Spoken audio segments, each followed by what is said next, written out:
So today I'm going to be doing something a little bit different. I'm going to be grading every single Indiana Fever player for this game. And I'm going to do this for every game because why not? Why not? And yeah, I think this is something that is kind of big. I feel like the Fever suddenly went into a position where they had a 20% chance of winning before Caitlin hit the shot. And again, the Fever against the Liberty had a 95% chance of winning and blew it. They had a 97% chance and blew it yesterday. So we're going to be grading every single one of these players. And I'm going to be honest here. This was a pretty rough game. If we're going to be honest. Pretty rough. And it is a game where I don't think the team played particularly well. And yeah, let's start off with Mo Billings. I think Mo Billings has a high plus minus because she just happened to be off the floor when the team went to shit. I thought she did not play well. I thought she put up a lot of nonsense. I thought she committed a lot of really bad fouls, as in like the timing of her fouls was bad. She committed fouls where she didn't need to. Like, I'm gonna give Mo Billings a D. I'm going to be real. I'm going to give Mo Billings a D in that game. I think Mo Billings played even by her standards, a bad game. And like, look, when you have more fouls than points, as a starter, especially after the game she had previously, like her shots were like she hit tough jumper. I guess I think both her shots were, or one was a tough layup that she hit, but like she did not play well and is not having a good season so far. And she got swatted by Citron on what should have been an easy routine layup. Yeah, I'll go, fuck it, I'll give her a D. Aliyah Boston, I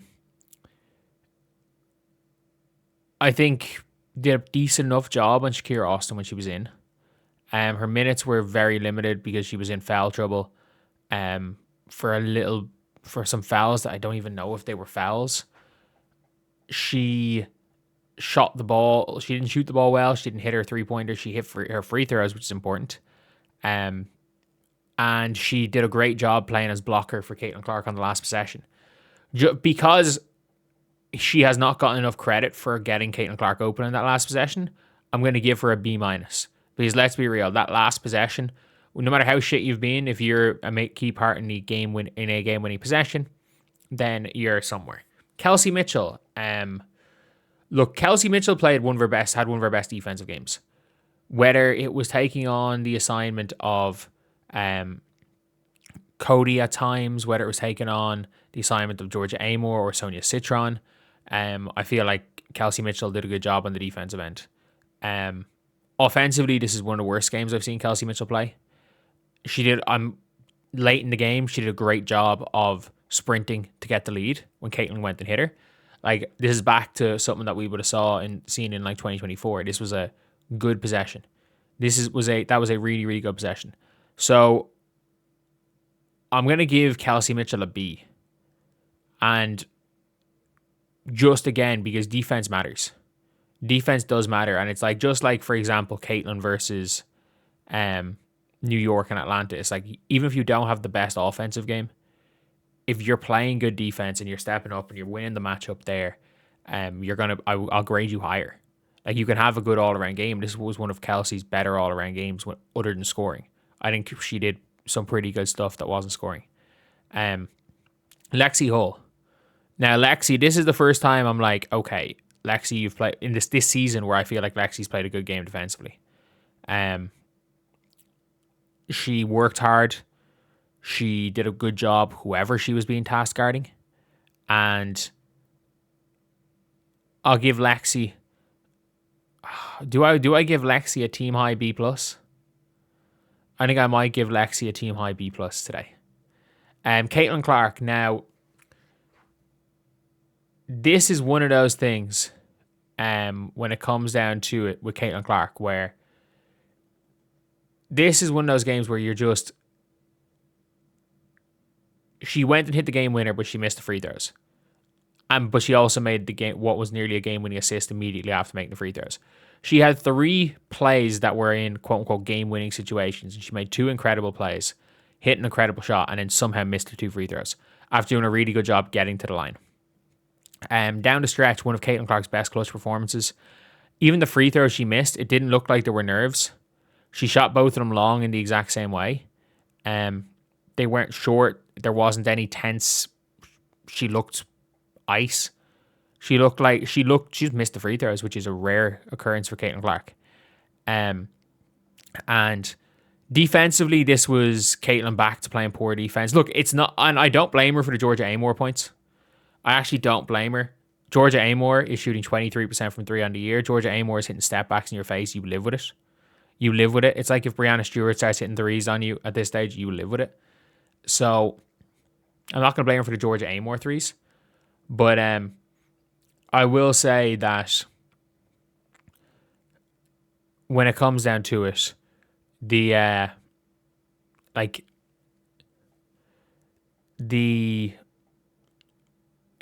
overall game, like somewhere between a B and a B plus. I felt like she was an A plus first quarter.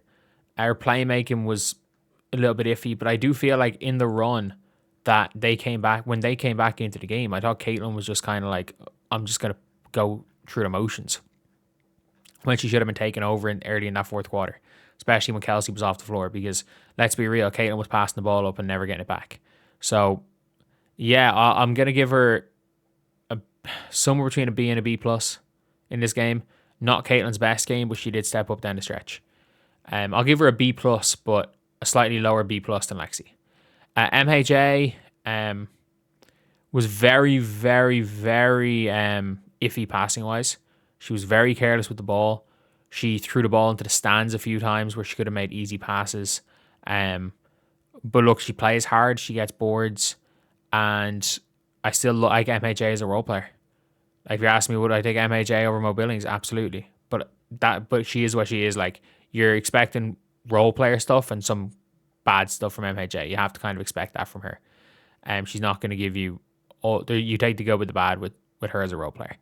KK Timpson, or say MHA, I'm going to give a C plus. KK Timpson, not applicable. She played 2 minutes. Damiris Dantas, she hit a 3 in her first possession. She then committed 2 moving screens.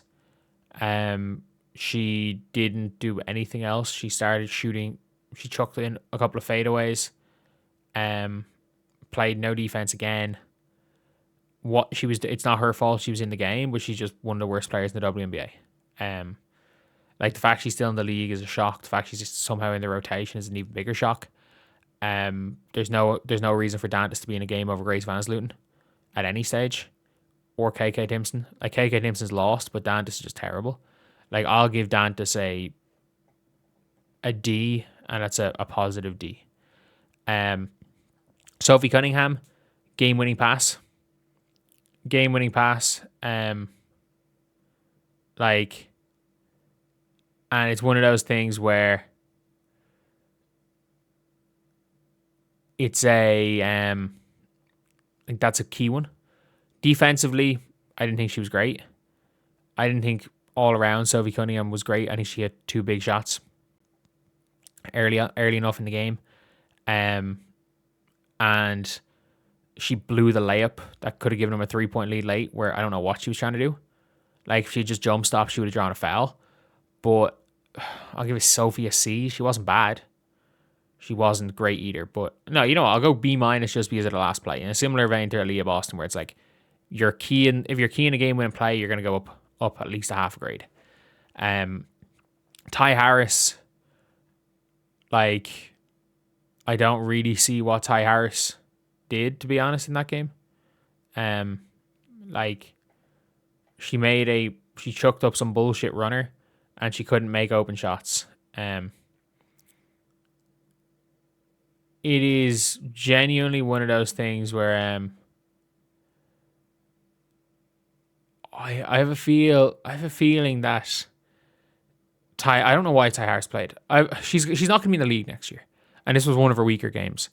I'm going to go for Ty fuck it, I'm going to give Ty like a D+. Ty Harris and Raven Johnson should not be in, not Raven Johnson, and Damiris Dantas should not be in the rotation. So Raven got essentially taken out of the rotation early, and she didn't do anything on the floor. She didn't do anything good. She didn't do anything bad. She didn't register a single stat. But I'm going to be real. She fouled Shakira Austin off the ball in the defensive possession she came in for.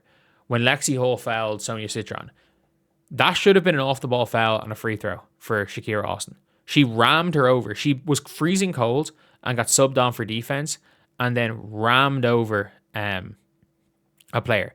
It should have been one free throw. If Shakira Austin hits it, they then should have had a possession to go and win the game without, and they would have been down 2. Caitlin's 3 still would have won the game, but Raven Johnson very much made a game-losing play. That's the only thing of note Raven Johnson did was make a game-losing play. And yeah, I was fairly disappointed with how she played in that game.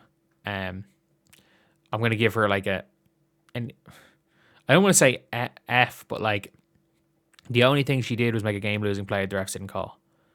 So like it's not her fault she got taken out of the rotation, didn't really do anything. I was on with weird lineups, but yeah, we might be going F for Raven Johnson. So yeah, that's the video. See you guys.